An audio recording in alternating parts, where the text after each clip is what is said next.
A warning before you listen. What you are about to hear is not meant for children, nor for the faint of heart. This is an unfiltered retelling of ancient myths, told as they were born, raw, violent, unsoftened.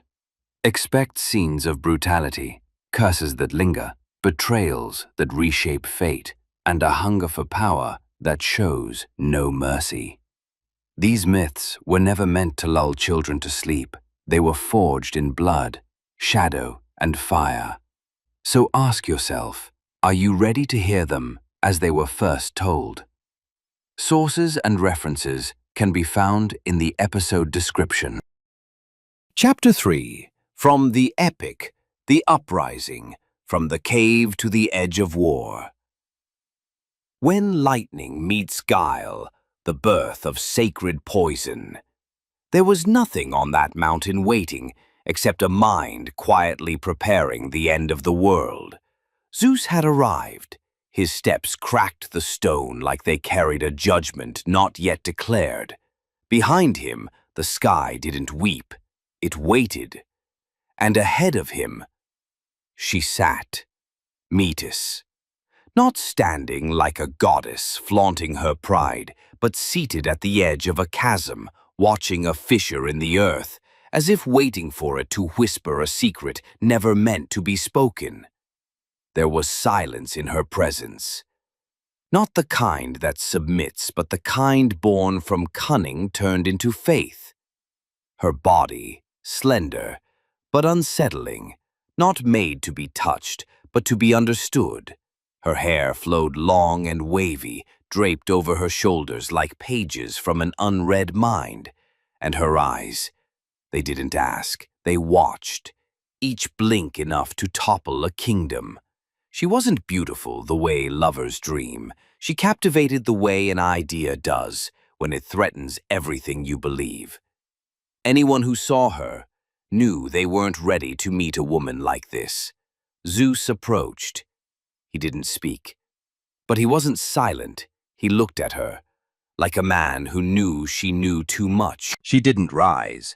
She only lifted her head, and with a voice that felt like sacred profanity, she asked, "So, it's you, son of the wind that never birthed, the thunder no one ever raised?" He answered, voice equally untamed, "And you, the mind that never bowed to any body." She smirked, turned her face with cool disdain like she was pulling her presence out of the very air. "The body is taken," she said, "but the mind? It is only violated when it goes quiet. And I don't go quiet." They walked together, circling dead soil. Metis spoke slowly, like casting an endless spell of seduction. "You want to bring Cronus down? You think you're the first? Others came before you, with swords, with screams, and they fell, swallowed by their own noise." Zeus stepped in, close enough to steal her breath. "I don't scream," he said. "I give birth to lightning."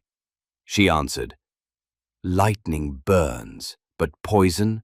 Poison makes a king vomit himself out. It strengthens him through his own death." Metis sat on the ground, not like a priestess, like a judge. From beneath her robe she pulled a black vial, unlike anything. She placed it before them. This isn't poison. It's the memory of unborn bodies, the screams of those swallowed before they could even cry. This doesn't kill, it unlocks.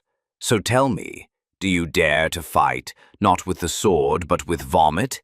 Zeus turned his back as if her words stung. "I came for battle," he said, "not a kitchen recipe." She rose, spat her voice like a curse. "You don't understand. Real war leaves no blood on the earth, only wounds in memory. A blade can be forgiven. Humiliation? Never. You want a sword to rip Cronus open and drag out what's inside? And if your brother's guts spill with the blood, if you tear them apart with him, I'm not giving you poison to kill him. I'm giving you a chance to save them.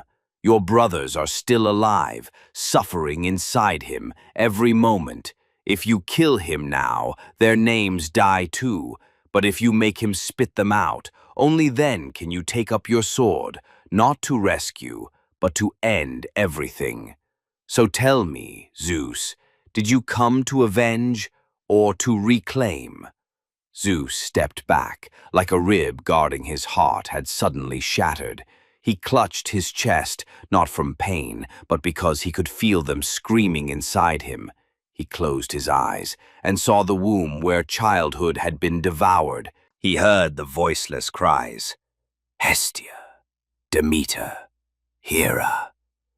Then the silent shadows, Hades, Poseidon, not born but vomited out by fate.